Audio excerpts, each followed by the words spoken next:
Лето 2021 года выдалось аномально жарким. Дождей практически не было. Такая погода стала причиной пожаров на юге Башкортостана. Особенно трудно в горно-таежной местности, где нет дорог и связи. Бороться с огнем помогают местные жители, волонтеры, представители МЧС, сотрудники Госкомитета по чрезвычайным ситуациям, Министерства лесного хозяйства. Глава Башкортостана Ради Хабиров взял ситуацию под личный контроль. Руководитель региона в рамках рабочей поездки в Хайбулинском районе. Получается, мы в Мало-Арслангулово сейчас находимся. Мы вот его треугольник взяли здесь. А здесь у нас Мало-Абишево. Здесь, получается, тоже его локализовали. Это с Оренбурга зашел. Сейчас у нас, получается, вчера со стороны вот Зианчуринского и Зилаирского, двух районов, к нам перешел вот сюда. Мы сейчас 2 трактора работают, гусеничные сотки работают, с этой стороны тоже трактор работает. Здесь полностью вся имеющаяся техника закрывает, и большой колесный трактор Чатр работает. Получается, мы здесь его сейчас в течение часа должны локализовать. Он сюда перешел. А это вот получается Акташево, где в районе лагеря, там уже ликвидация, но небольшие тления есть, там все удержали, закрыли.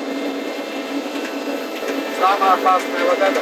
Да, здесь вот горная местность, леса, пробраться тяжело, поэтому мы по ущельям опашку делаем. Люди задействованы, там уже сейчас около 3000, наверное, если все взять. Со всей республики приезжали, Баймак, соседи, все помогали. Горнорудный комбинат сильно помогает. И Хайбулинский, и Бурибаевский, и Башкирская медь. Технику выделяет сразу по первому звонку. Нормально. Сейчас вот сюда 5-тонную цистерну пригнали, топливо кому надо заливаем, отпускаем.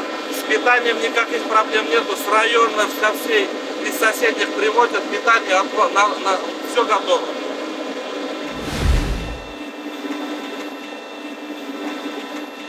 Это Зианчуринский район получается. А вот электролиния. Сейчас получается по электролинии мы в Урузбаево тащим минерализованные полосы, видите.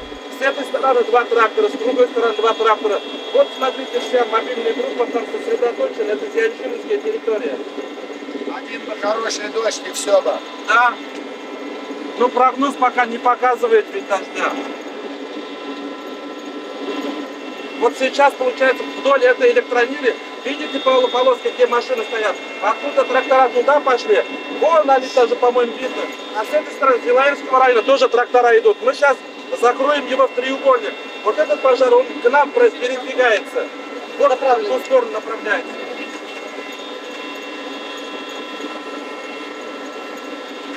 Когда основную опашку сделаем, потом местами будем сужать его, чтобы меньше ущерба было. А пока более гарантированно закрываем. Вот за этой горой лагерь стоит. Получается, мы там встречным огнем попробовали остановить. Сильный ветер просто за 1 секунду, вот своими глазами говорю, метров 10-15 просто перепрыгивает. Он летит просто над землей огонь. Сейчас идет окарауливание, чтобы цело по периметру полностью у нас уже сгоревший, дальше уже не уходит. Вот получается, наверху только связь была, здесь штаб развернули, и таким образом сюда люди, население ходило, но внизу, где лесная, где Челега, больше тяжелой ситуации стояли. Вот минерализованная полоса, видите, широкая сделана, местами отсекали таким образом. Вот за нами Акташ получается. На Акташево реально какая-то вот угроза была. Вот полоски, видите, не один сделали, 3-4 делали. Вот этот хребет 2 километра ранцами таскали детишки, школьники, ну, прямо и всю ночь таскали, бедные. Мы смогли Чатром натолкать, лес разрушили, а вот они по хребту ходили. Главная задача была с этой стороны, чтобы вниз не ушел. Если вниз уйдет, то населенного пункта угроза была реальная. Это вот это все с Оренбурга пришло, вот. А вы ее остановили, да, вот? Прям видно, как по опаске остановилась, да? Такая же засуха была. Дождей не было. 2010 год тоже большие площади горели. Примерно это же местное. И старые горельники видно. березы поваленные, пеньки остались. В основном трава сгорает, да? Даже деревья не успевают подхватиться. Да, вот деревья, в принципе, они выжить должны, которые А крупные. вот здесь открытый огонь. Вот это вот кран уже заходит, сейчас по нему водопашку делают. Рустам Денисович, это Шайтан-Тау? Да. Ну, это вот весь хребет, вот так, горы называется Шайтан-Тау.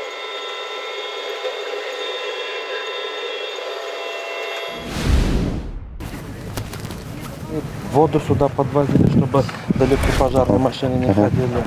И аэромобильная группа, и госкомитет. Питание довозили прямо к местам патрулирования. Питание здесь, да, организуется? Привозили с деревни. Туда Душа вишу. Амахат.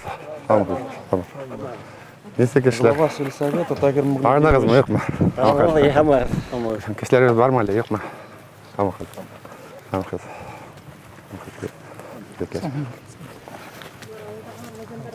Бір немелер тағы керек ме, yok mu? Керек, бізге сотовый керек. Сотовалар ма? Қазір связь боласа ол. Связь керек. Ең бірінші сол бек сотовый керек.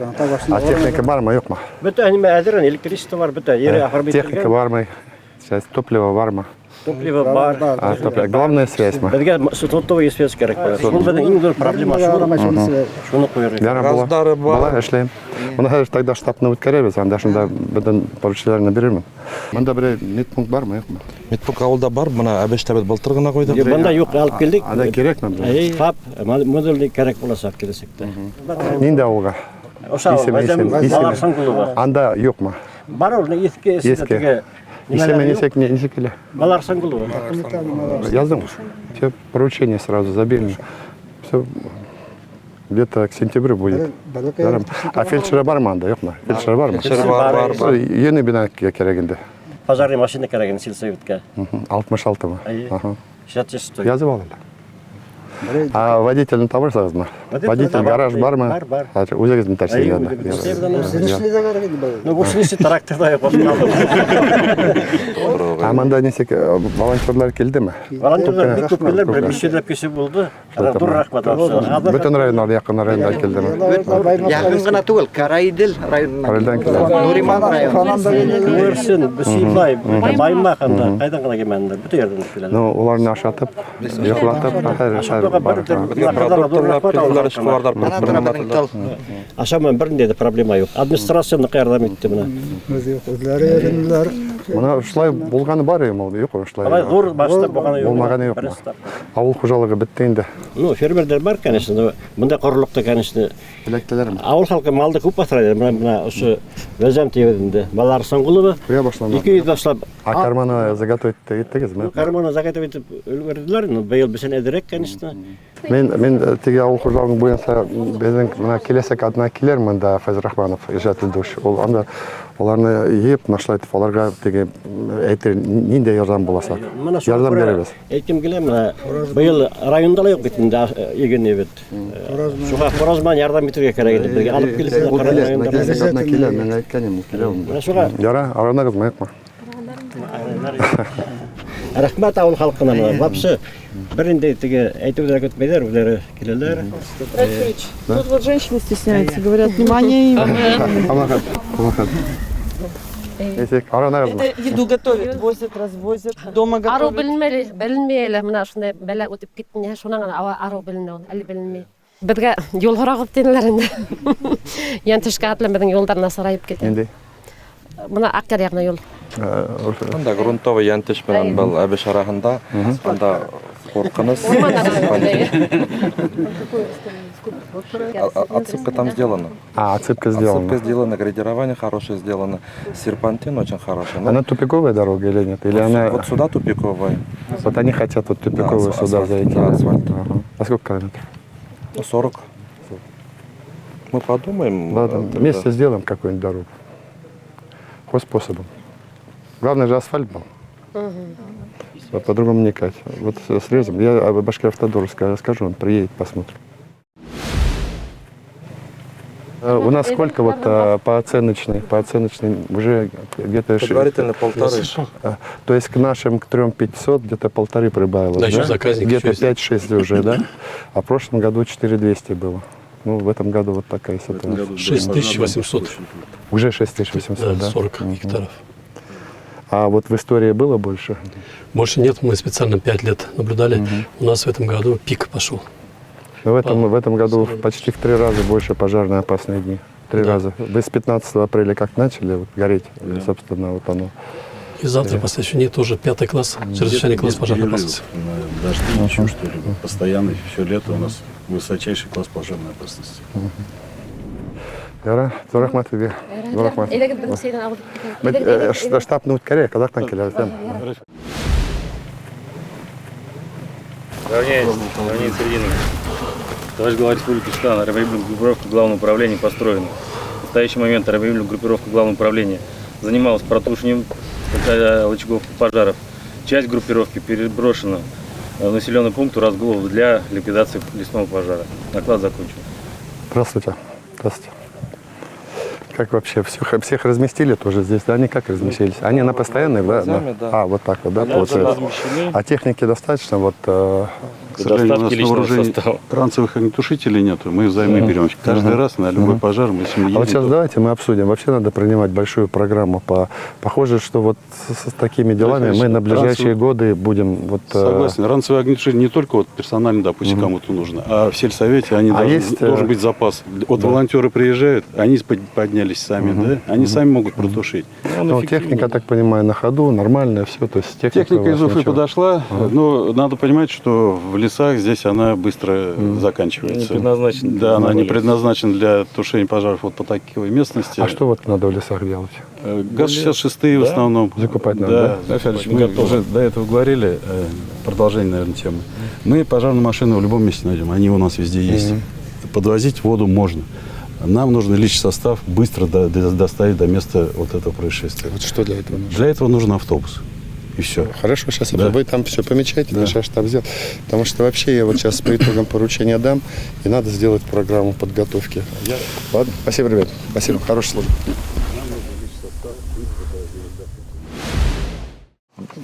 Уважаемые коллеги, давайте скоординируем наши действия. Я первое, что хотел сказать.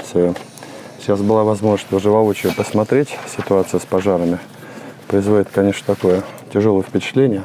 Но я вам всем первое, с чего хотел начать, я вас всех хотел поблагодарить за вашу работу, потому что я считаю, что самое главное, вы удержали массовое распространение пожара. За это вам огромное спасибо. Главная задача, зачем я сюда приехал, примерно я представлял ситуацию, мне постоянно вы докладывали. Давайте посмотрим, что еще нужно. Потому что я для себя вот решил одно. И это с подачи Марата ваша, Фарид Рифович ваша, потому что в следующие года я не думаю, что у нас они будут проще. Мне сложно сейчас сказать, но мы имеем дело с очень разными причинами возгорания, вы сами докладываете. У нас уже, насколько я понимаю, есть основания допускать, что ряд пожаров носит умышленный характер, то есть умышленные поджоги. Я об этом, соответственно, коллегам-правоохранителям скажу, чтобы они очень внимательно разбирались. Значит, Азат Шамильевич, я вас попрошу, поскольку эту повестку вы ведете в Заурале, изучите законодательство и посмотрите, может быть, нам выйти с предложением ужесточения наказания за подобные деяния. Теперь, значит, я предлагаю, кто доложит? Текущий, сколько пожаров у нас? Вот, сидите, пожалуйста. Давайте. Смотрите. Уважаемый Радий Фаридович, уважаемые коллеги, как мы уже по итогам облета увидели, масштабы негативных последствий лесных пожаров огромные. Мы видели выжженные хребты, выжженные лесные массивы. И на сегодняшний день мы уже имеем 310 пожаров, что на 184 пожара больше по сравнению с прошлым годом. И сейчас нам доставляет беспокойство, это вблизи села Урузбаево, действующий пожар, который перешел из Зианчуринского и Зилаирского районов. Мы сосредоточили там силы, 4 автоцистерны, 4 трактора, 3 МТЗ, 250 человек. Мы еще больше наращивать будем эту группировку, потому что все пожары, которые здесь мы уже показали, они не представляют угрозу населенным пунктам, а этот пожар может представить угрозу Урузбаева. Здесь технология тушения пожаров всем известна. Мы должны проложить в первую очередь минерализованную полосу, так называемый заградительный барьер. И, соответственно, два вопроса. Первый вопрос – это волонтеры, сотрудники, пожарные, которые охраняют эту минерализованную полосу. И второе – это прокладка этих минерализованных полос. Вот здесь проблема у нас. Первая проблема в том, что недостаточно быстро, оперативно мы получаем тяжелую технику. Это связано с тем, что у нас одновременно горят почти что здесь все соседние районы. Поэтому первая задача, я предлагаю рассмотреть вопрос о создании на базе Минтранса единого диспетчерского центра по поставке тяжелой гусеничной техники. Здесь только гусеничная техника, типа как, скажем, сотка, чатры, такие тяжелые, которые могут получить хайбулинцы, например, благодаря наличию у них горнорудных предприятий. Здесь вопрос еще с тралами. Приходится нам терять время поставка трала, потом поиск самого гусеничного трактора, а потом уже доставка к месту пожара. Мы вынуждены перебрасывать тяжелую технику сейчас с подножия горы Шайтантау, как раз пожар, где у нас Урузбаева происходит. Это сколько километров? Здесь получается порядка 60. Было 50 раз. Да, да. Вчера было. Да. Ну, то есть, а это другой район уже? Да, ну вот отсюда, вот там через Биштеряк, вот через Янчуру надо. Мы пролетали, вот сейчас вот Урузбаева, сверху трактора уже пошли со стороны Зилайра, здесь Янчуров идет. Нам вот этот треугольник надо замкнуть. С Янчуринского, из Зилайрского района пожар к нам зашел. Вот смотрите, у нас мне доложили, и Белорецк начал гореть, да?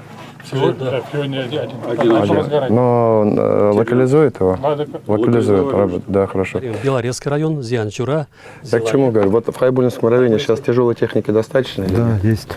Все. Вот смотрите, я когда сюда ехал, я уже попросил СОДУ, они сейчас готовят механизированный отряд. Они полностью, я попросил быть автономными в плане топлива, чтобы были толковые механизаторы, которые могли бы работать. И у них, конечно, тяжелая техника. Скажите, сколько техники, я попросил, он уже все отработает. Я полагаю, что они сегодня в ночь могут выдвинуться. Куда отправляем эту технику? Я предлагаю все-таки Хайбулинский район. Все-таки опять потому что там у нас, если будет большое количество тракторов, мы полностью сможем давайте так, вот принимаем решение. У нас, зачем записывайте, сколько тракторов примерно вам нужно? Тяжелых? На сегодняшний день, я думаю, что 2 трактора достаточно будет, но тяжелые. Так нет, давайте большие, давайте 4-5, если так. Но чтобы они не стояли, они будут работать? Хорошо, здесь у нас порядка 12 километров, которые нам необходимо отсечь. Хорошо. Итак, завтра у вас будет трактора СОДА. Этим решили, это понятно, мне понятно. Теперь, какой район еще нужно направить снова бригаду, потому что я сейчас, после общения с вами, когда выйду, я попрошу «Газпромнефтехим Салават» и другие организации, чтобы направляли. Кого вот вам нужно? Читаем Брузянский район. Брузянский район. Сколько туда тракторов? У нас идет по количеству пожаров на первом месте Зианчуринский район. Хорошо. Зилайр. Угу. Вот вы подняли очень важный, острый вопрос, касающийся ТГСМ. У нас Рустам Денисович очень скромный. Он вчера сказал, сколько нужно ГСМ, куда пригнать? Не нужно ему. Когда у нас работает тяжелая гусеничная техника, проблема возникает как раз ГСМ, потому что это любая техника тяжелая. Да, но мы вчера у Башбуревой сколько 5 тонн взяли просто, ну они нам. А сколько вам нужно тонн, а «Газпромнефтехим Салават» вам пришлет сейчас? Хорошо, мы потом по заявкам мы будем. Мы уже вы мне сразу говорите. Хорошо. Сколько скажите, чтобы я сейчас уже полетел, позвонил ему и вам уже завтра Я думаю, что первоначально 5 тонн нужно будет, потому что здесь нужно заправить все машины. Пусть будет, а вы сами определите, куда, да? И тогда держим тогда по этой ситуации. Хорошо, с этим договорились. И самое последнее, Рафарович, мы видели все-таки вот наших волонтеров, местных жителей, которые в жару каждый день приходили, тушили пожары. Мы уже рассчитываем на то, что по окончании вот этой истории... Там, смотрите, там тоже надо, теперь надо посмотреть по законодательству.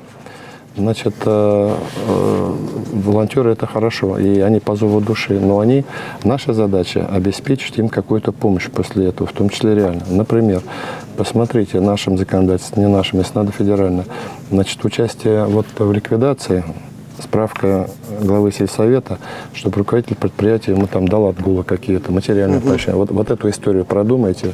Дальше у нас есть знак волонтера. Это потом, это надо вот собрать всех, чтобы мы потом их всех поблагодарили, вручили. Все равно им будет приятно, что они приняли участие. А вы втроем соберитесь, ты организуй вот координацию.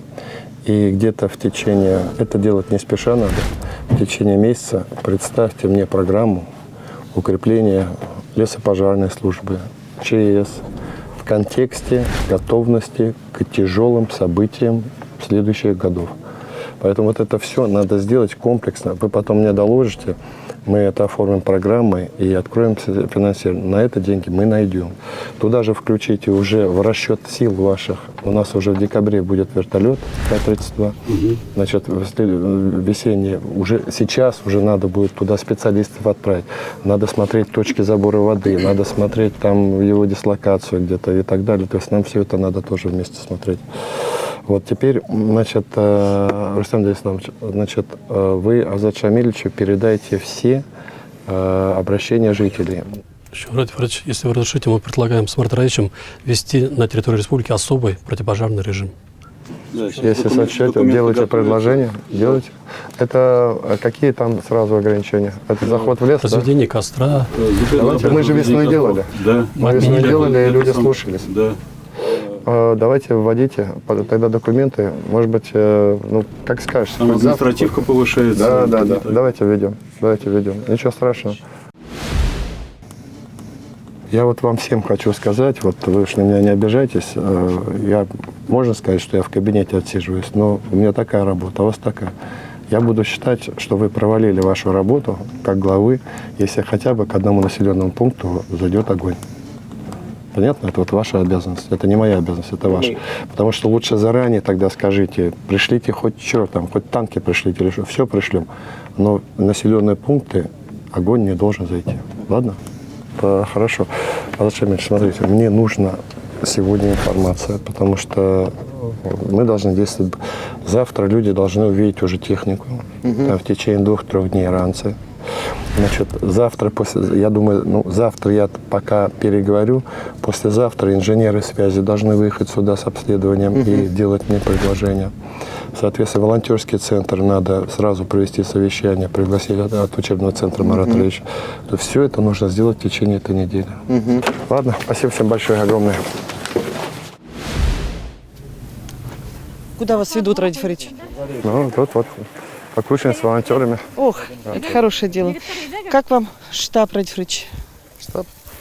Нормально все. Люди все знают, абсолютно все спокойно. Это же все уже боевые люди. Они не первый год этим занимаются, и никакой паники. Все очень компетентны. Самое главное, я говорю, техника. Техника и связь. Вот это все решимо, а так все нормально. Спасибо.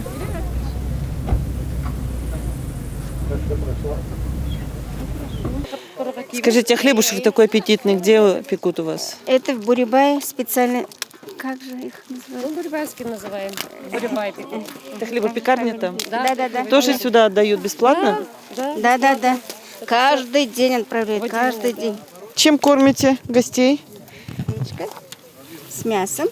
Ох, у вас тут гречка, и мясо, и морковь. А кто готовит где? Все девочки.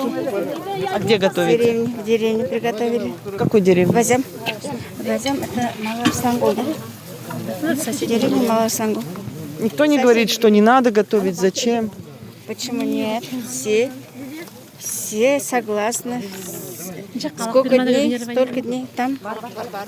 И готовим. Понимаете, что это нужно, да? Конечно. Спасибо вам. Зор рахмат. Рахмат сізге. Зор рахмат. Ауырмаңыз, әм?